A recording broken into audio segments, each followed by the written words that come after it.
So yun guys, good morning, good evening at mega love shoutout sa inyo lahat. At muli, ito na naman tayo. So yun na, ay thumbnail natin, no? Dapat nga ba akong magbigay? Kasi nagko-content po ako. Nagko-content ako kay Kapromdi. Yeah, mega love shoutout kay Kapromdi, no? So, ito, hindi, ako'y naguguluhan po. Ako'y tulungan. Ayan, parang nangingitab yung uso ko yata. Wala sa laban na tissue. Tulungan niya po ako. Sandali, mag-lipstick. Tulungan niya po ako at ako po ay naguguluhan. Ako po kasi ay nagko-content. No, ay yung aking pagko-content naman, hindi sa pagyuyurak sa pagkatao, dahil ito naman po ay nasimulan ni Kuya Bal na i-announce, no? Ika nga i-broadcast na broadcast yung patungkol dyan sa mga ganyang pera-pera, no? So, eto na. Ay, ako po ay naguguluhan. Ako ay nagko-content. Ako po ba ay magbibigay ng 5,000 pesos? Ay, dito po ay may naka-ready na pera. Ito po ay, ika nga ay, yan. May naka-ready po ditong pera. Ayan po. So, ito, hindi ko alam kung baka ito na po yung 100,000. Hindi, ito po ay, ibibigay ko ba ito? Guys, mag-comment po kayo kung ano po ang inyong magiging desisyon para po matapos na mabayaran na. Shoutout sa lahat ng mga kasama kong reactor na nag-content kay Kapromdi. Ano ba ang sa palagay ninyo? Pwede naman po tayo magbigay kung gugustuhin. Kaya lang, ay nagdadalawang isip po ako dahil nga sa mga sumbong. Ano po? Obligasyon ba namin? Ano, salo-salo? Parang parang birthdayhan lang ito. Salo-salo sa kainan ah. Pag may utang, ay salo-salo. Ay, may utang nga po ako. May mga bayarin po ako. Utang sa aking mga kinautangan. Ano? Hintay-hintay lang kayo. Ito na. Doon sa ambagan, ay parang naman, ay ito na nga at ay, si Ingrata naman po, ay panay ang content. Ay, yung iba din ay nagko-content. Ay, sabi ni Kuya, ay magbigay nga daw po ng 5,000 pesos. Ako naman po ay, kung sa ambaga, wala naman po problema. Bakit ba hindi? Ito po ba ay napaka-importante? Napakahalaga na ako ay mag-aambag pansagip doon sa kahihiyan. Ano sa palagay niyo? Nararapat ba akong mag-ambag para sagipin yung kahihiyan ng isang tao? Yung problema ng isang tao? Kung halimbawa ako ang mga ilangan, ay baka sabihin ay baka hindi ako matulungan. Ay ang tanong, dapat ba talaga na magbigay po ang mga reaktor na nag-reaksyon para lang maibalik yung 100,000 na nawawala? Ano po? Kung sa baga, wala naman po problema. Wala po problema. Ang tanong, paano po? Nasa tuwing ganito, nagkakaroon ng fundraising. And then, sa susunod na araw, may pumutok, may sumabog na namang issue. Fundraising na naman pa. Para ma-save yung pangalan, mapalitan, maibalik yung pera. Ano po ba ang dapat unahin? Yung mag-ambagan para sa pagtulong, sa tinutulungan ng mga kalingap? Ano to, birthday? Birthday, salo-salo. Pinasok mo, lusutan mo, labasan mo. Kung sa ambagan, pwede ako mag-ambag.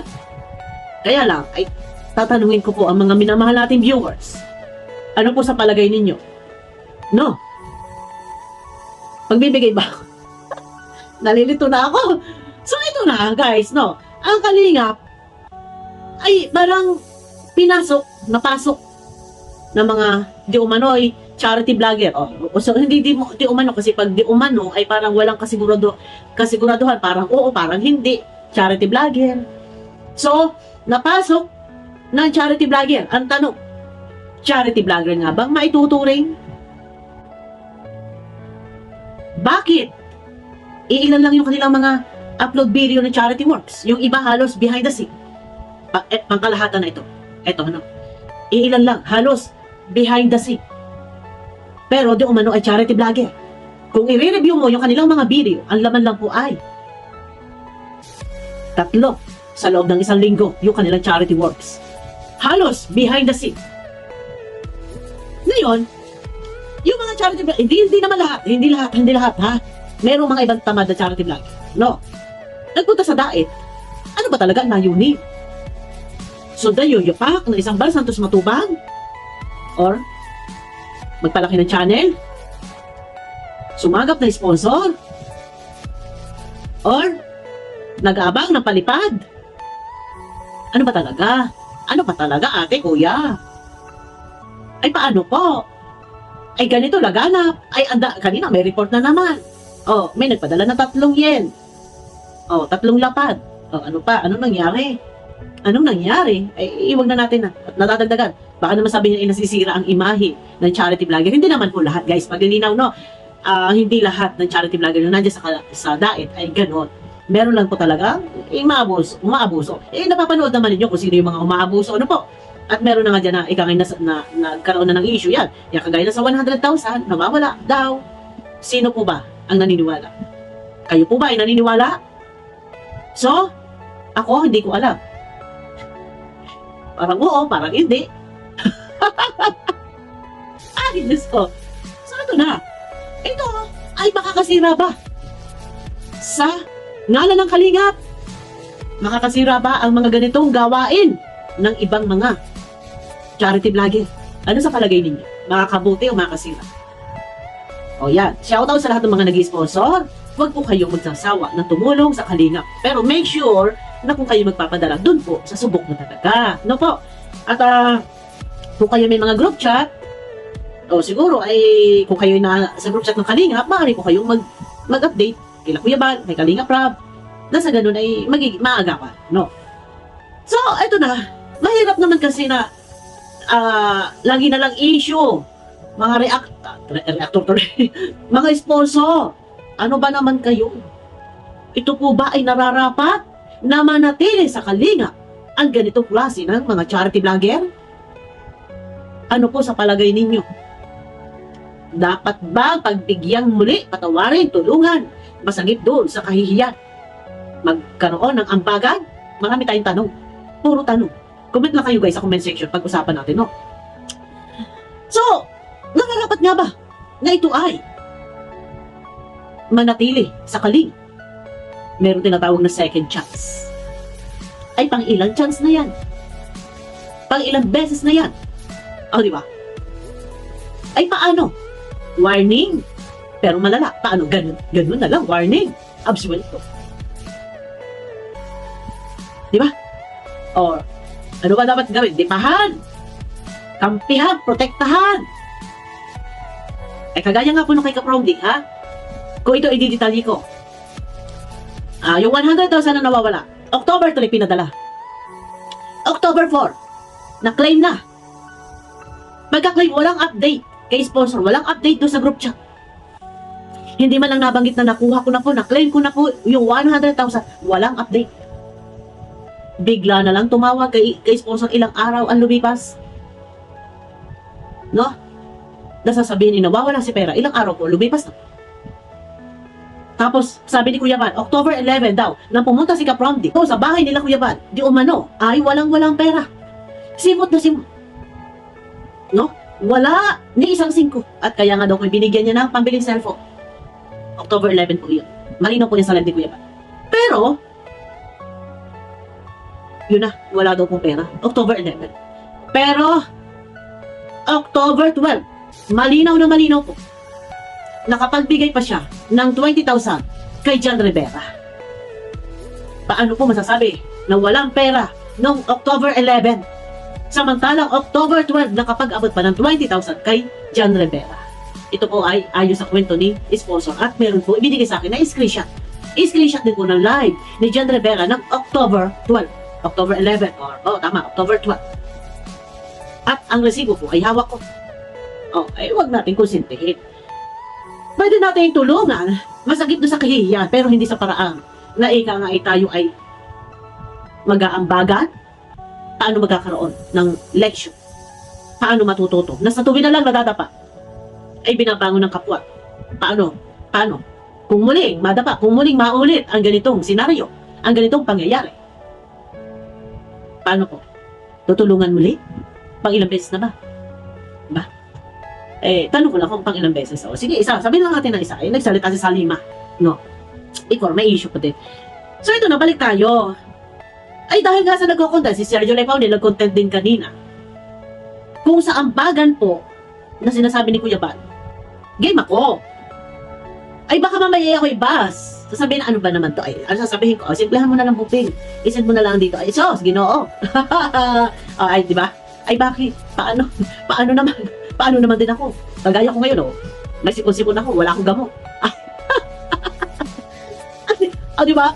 Ang sa akin lang, siguro, hindi ako magdadalawang isip na magbigay kung ang pag-aambagan ay talagang ika nga ay yung sasagipin sa kagutuman. No? O para sa kaligtasan. O, yung ganun. Pero pagka ganito po, na ika nga ay issue, di umano ay ganyan-ganyan, ganun-ganun, ganito, ay baka mamaya naman po, usigin ako ng aking konsensya. Nandun na tayo. Opo, sasagutin natin doon sa kagipitan, doon sa kahiyan. Ay, paano? Ay, ikaw ay di kutsihan? May motor pa? May lubang na may bahay na pinapagawa? Ay, bakit? Pasamantala mo muna isang lang yung kutse. Na ikaw ay may isip mo yung pangalan mo? Oh, ay di kutsihan? O, di ba ga? Ay, may asawa na sa abroad. Ay, di ako madudal may mga kapatid na nasa abroad at meron pa kapatid na nasa Israel. Ito si Kapromdi. Ito, hindi ako sa ako'y aking inaano, hindi na down or kung ano man. Wala naman po. Yun nga, topic nga natin is, nararapat pa talaga. Guys, mag-comment kayo. Kung magbibigay ba kami ng 5,000 dahil sa pag-content. Hindi porkit nag-content kami, ay pinagkakakitaan.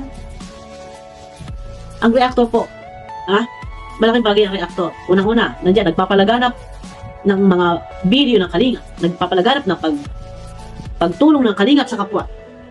Reactor, maaari kami magbunyag ng mga kung ano-ano mga issue, mga katiwalian, mga pabubudol. Kahit sa paraang pang-blind item namin, pwede po yan. At least, wala man kaming nine-name drop, kagaya ng video ko kanina. Ito ay para lang din maproteksyonan yung isa. Nang hindi naman din mapuruhan at nang hindi mapahiya. No? Pero sana mapanood niya. Ika nga hindi kami porkit nagko-content para lang ang pagkakitaan. Hindi po. Sa amin po nagreklamo. Sa amin po nagsusumbong. Kahit noon pa man, may mga reklamo na. Hindi kami nagsasalita.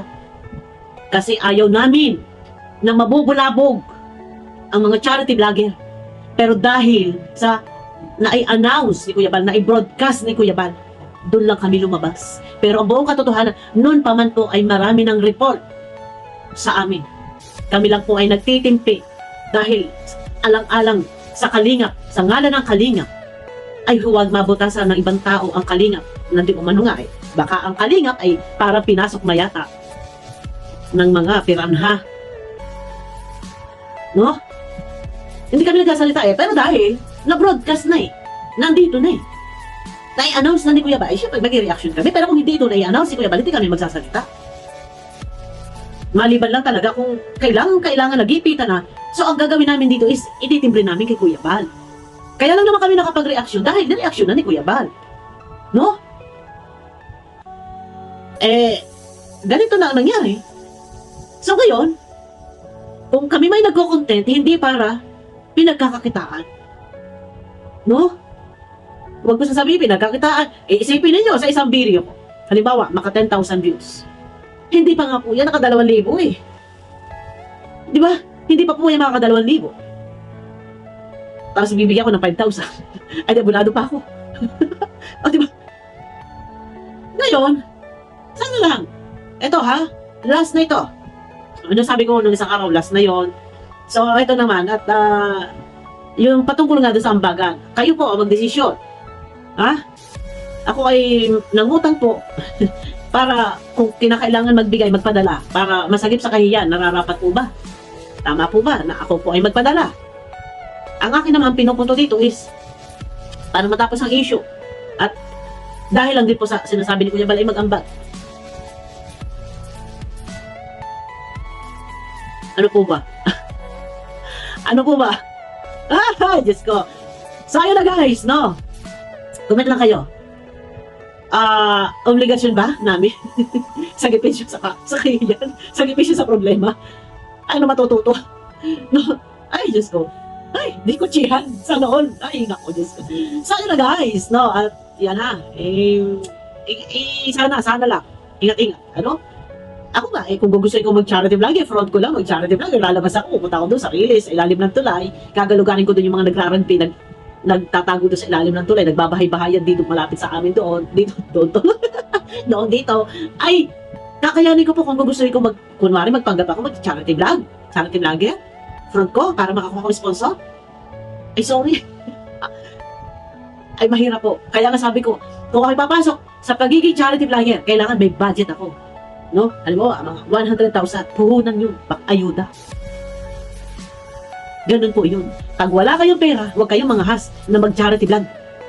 Wala kayong pera eh. Pinipilit nyo mag-charity vlog. Anong ginagawa nyo? Anong hinihintay nyo? Naghihintay kayo ng sponsor? Oh, ganon? Kunwari, charity vlogger daw, kuno. Wala daw pang ayuda. Tapos paawa ka, balay-balay. Naghihintay ng palipad. Ay, nako. Ganyan, yan, pag ako naging reaksyon ng gano'n, yun naman talaga totoo, ano gagawin? Wala na nga pera.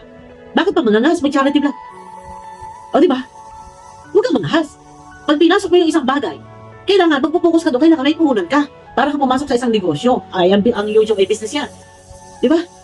Huwag kang mag-charity vlog kung wala ka pang puhunan at maghihintay ka na sponsor. Di ba? O, ayan, malalaot tayo. Mapapahaba tayo. Guys, abangan nyo ako ulit sa aking next video. Pakiclick naman po ng notification bell, no? Para updated po kayo sa aking mga video every time na ako'y mag-upload. At ayun nga, no? Pakiclick na lang din po ng like dito sa aking video na to para swak po sa panlasa ni YouTube. Yun na, ano. At may kalab shoutout po sa inyo lahat. Kita-kita po tayo sa aking next video. Guys, comment lang kayo. Pag-usapan po natin sa comment section. Ano bang nararapat? Nararapat ba na sagipin doon sa kahiyan? Magkaroon ng ambagan? Ay, kung sa ganun sa akin gusto ko ay mag-share. Kaya lang, ay ako nagdadalawang isip. So, yun na. Paano ba ang sistema? No? Kasiraan ba mga charity vlogger sa Kalingap? O, mabubutasan tayo na ibang community. Sasabihin, mga taga-Kalingap, ganito, gano'n. Pero wag po magsasawa na tumulong ang mga sponsor. Sana, doon lang po kayo magpadala sa tamang tao. No? Pwede kayo magtimbre, padala kay Kuya Bal, kay Ate Edna, kay Kalingap, kay Roel. Yun lang po. So, yun na guys. At abangan nyo ako sa aking next video. Bye-bye!